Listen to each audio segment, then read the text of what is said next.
नमस्कार दोस्तों, स्वागत है आपका द सर्वज्ञ क्लासेस में। आज की वीडियो पद्म अलंकरण 2022 से संबंधित है।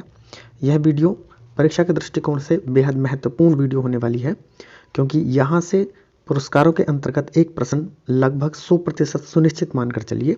आज की वीडियो में हम देखेंगे पद्म अलंकरणों से संबंधित परीक्षा उपयोगी दृष्टिकोण, किस प्रकार वहाँ से प्रश्न पूछे जाते हैं, पद्म अलंकरणों का इतिहास और इस वर्ष 2022 में सम्मानित होने वाले प्रमुख व्यक्ति कौन कौन हैं। आइए आरंभ करते हैं आज की वीडियो। भारतीय गणराज्य अपने नागरिकों द्वारा की गई राष्ट्र की सेवा और समाज की सेवा के प्रति कृतज्ञता व्यक्त करने के लिए अपने नागरिकों को सम्मानित करता है। ये सम्मान पद्म अलंकरण के रूप में जाने जाते हैं।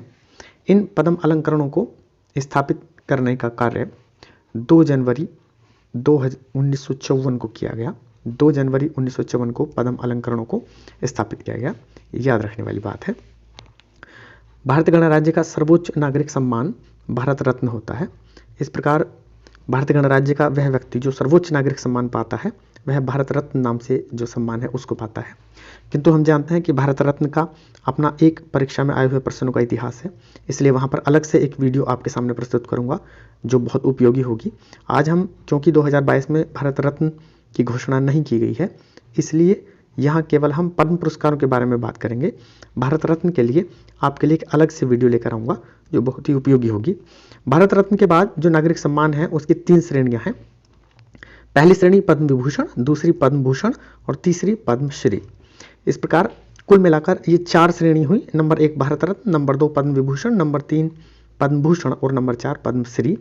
लेकिन जो पद्म नाम से पुरस्कार दिए जाते हैं उसमें पद्म विभूषण सबसे ऊपर है। आइए देखते हैं क्या है।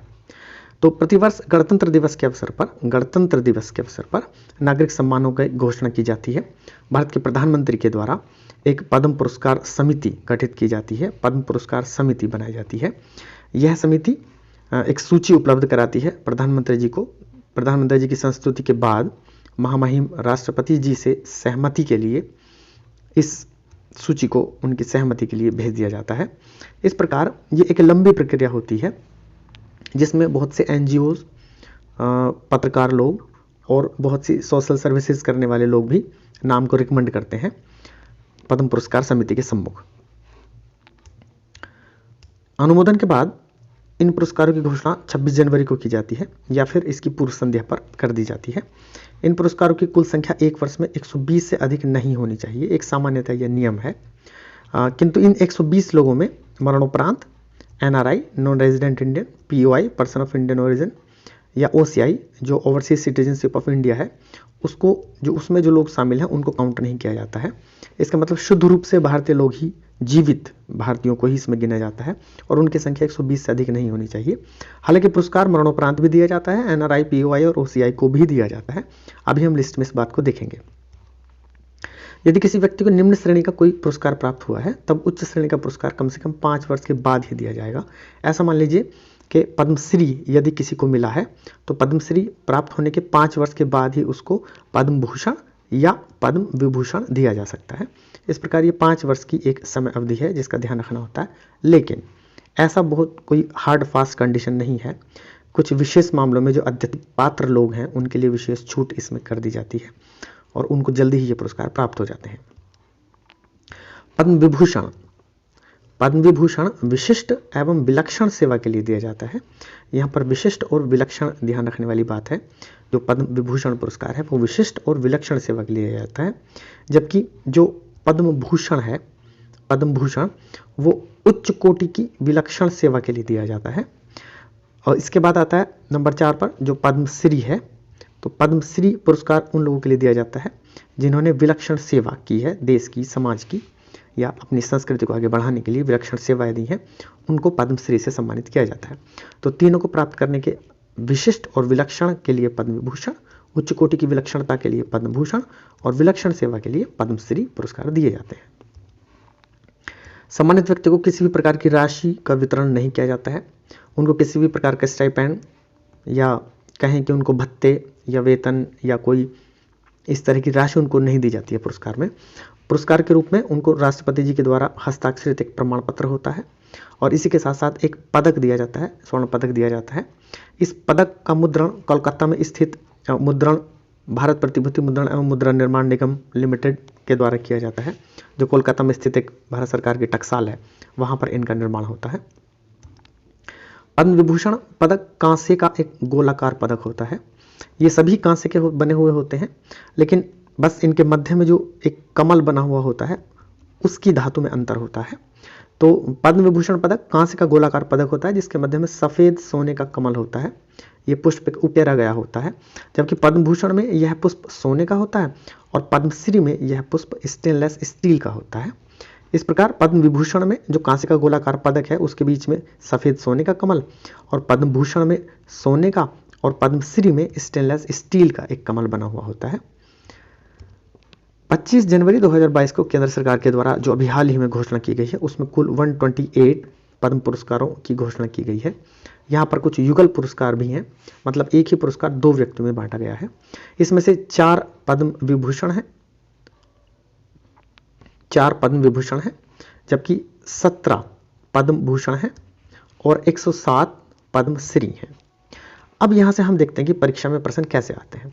पहली बात, ये 4 के 4 जो पद्म विभूषण जिन व्यक्तियों को दिए गए हैं इनके बारे में आप जितनी अधिक से अधिक जानकारी इकट्ठा कर सकते हैं कर लें, क्योंकि यहाँ से सामान्यतः प्रश्न आता है। दूसरा, जो पद्म भूषण प्राप्त लोग हैं 17, ये भी बहुत अधिक महत्वपूर्ण है। यहाँ से आप जितनी अधिक से अधिक जानकारी इनके बारे में इकट्ठी कर लें, ये भी बहुत महत्वपूर्ण है। अब ये जो 107 लोग हैं जिनको पद्मश्री दिया गया है, यदि इनको हम पढ़ने लगे, याद करने लगे तो एक बहुत लंबी लिस्ट हो जाएगी और उतना ज़्यादा इंपॉर्टेंट होता भी नहीं है।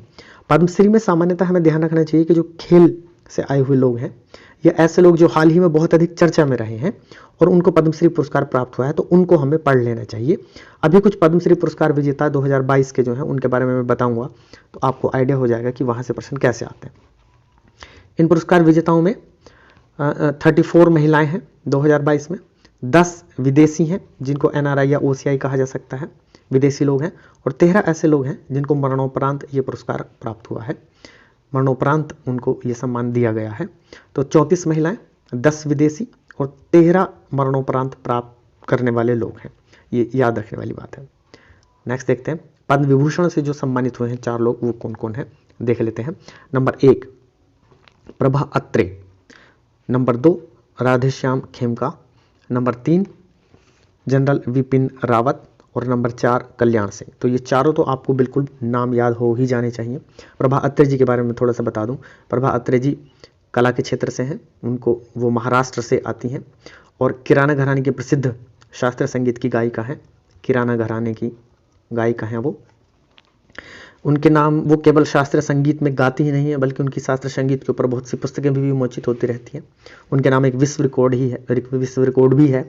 एक ही मंच से उन्होंने 11 पुस्तकें विमोचित करने का विश्व रिकॉर्ड उन्होंने बना रखा है। 2002 में उनको पद्म भूषण से सम्मानित किया गया था, जबकि 1990 में उनको पद्मश्री प्राप्त हो चुका था और अब 2022 में उनको पद्म विभूषण प्राप्त हो चुका है, प्रभा अत्रे जी। दूसरा राधेश्याम खेमका जी, नंबर 2 पर राधेश्याम खेमका जी का नाम है। तो राधेश्याम खेमका जी और जनरल विपिन रावत और कल्याण सिंह जी को ये मरणोपरांत मिला है। तो ये ध्यान रखने वाली बात है कि इन तीनों को ये मरणोपरांत मिला है।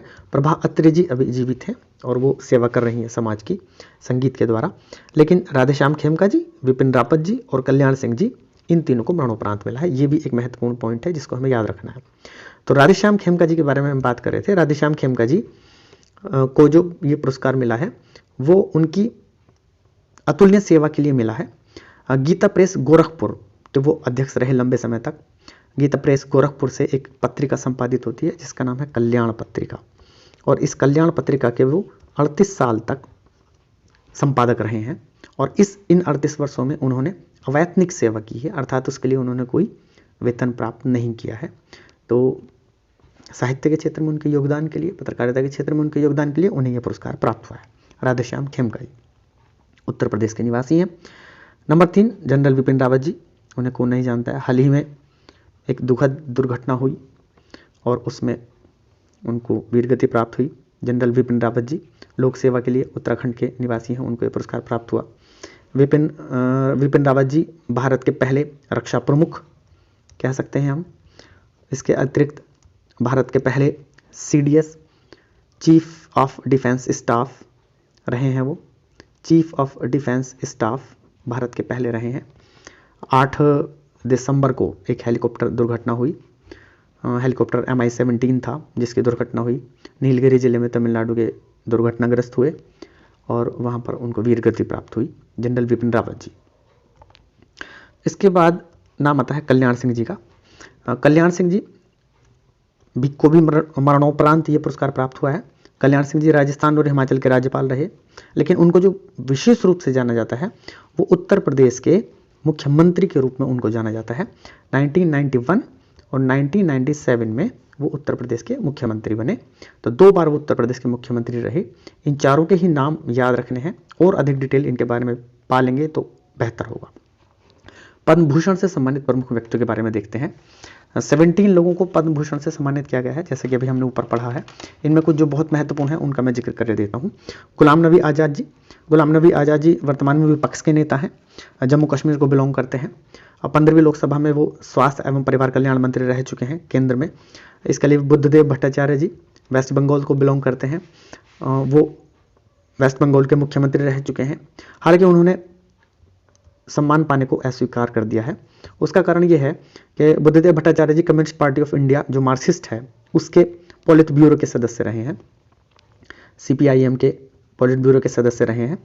और कम्युनिस्ट पार्टी ऑफ इंडिया का ये कहना है कि वो जो कार्य करते हैं वो जनता के हित के लिए करते हैं, ना कि पुरस्कार पाने के लिए।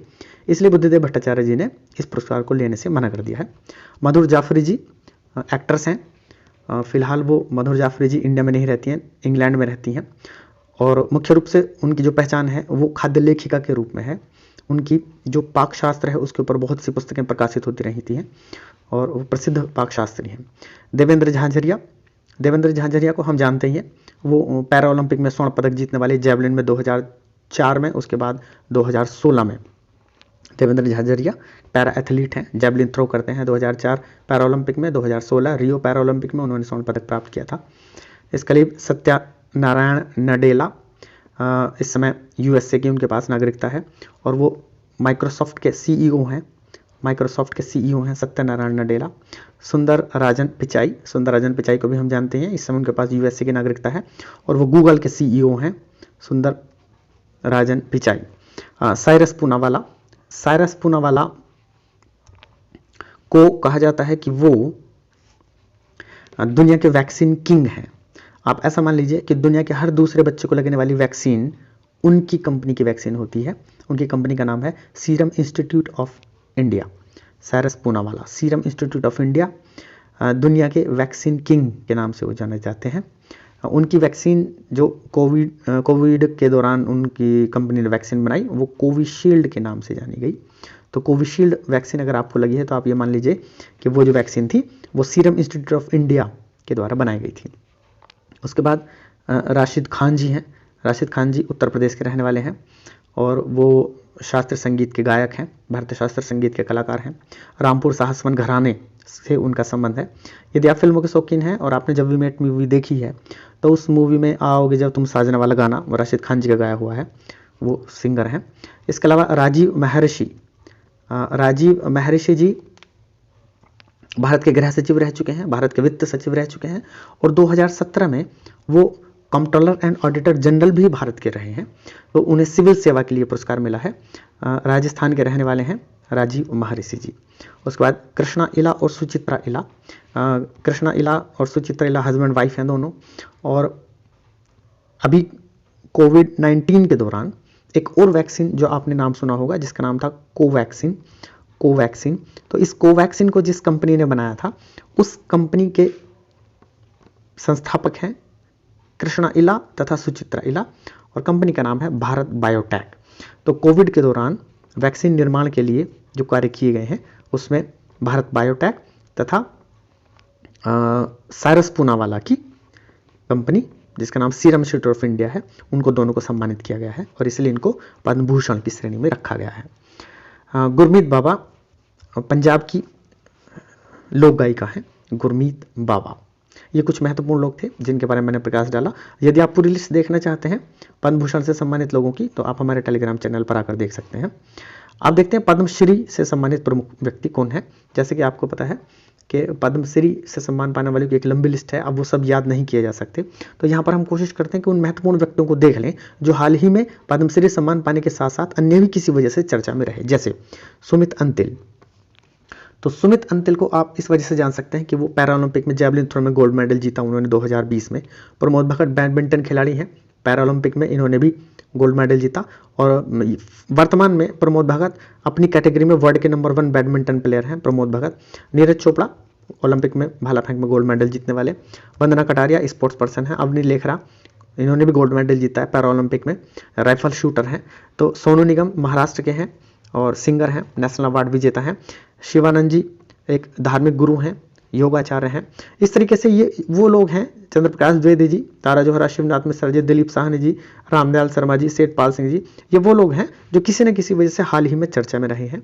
117 लोगों की लिस्ट पर चर्चा करना यहाँ संभव नहीं हो पाएगा, फिर भी आप एक नज़र इस लिस्ट पर जरूर डाल लीजिएगा ताकि आप पहचान सकें कि कौन पद्मश्री से सम्मानित हुए हैं 2022 में और कौन नहीं हुए हैं। स्पेशली उत्तर प्रदेश की परीक्षा देने वाले लोग वहां देख लें कि उत्तर प्रदेश से सम्मानित होने वाले लोगों को जरूर एक बार पढ़ लें। आशा है आज की वीडियो आपके लिए बहुत ही उपयोगी रही होगी। धन्यवाद।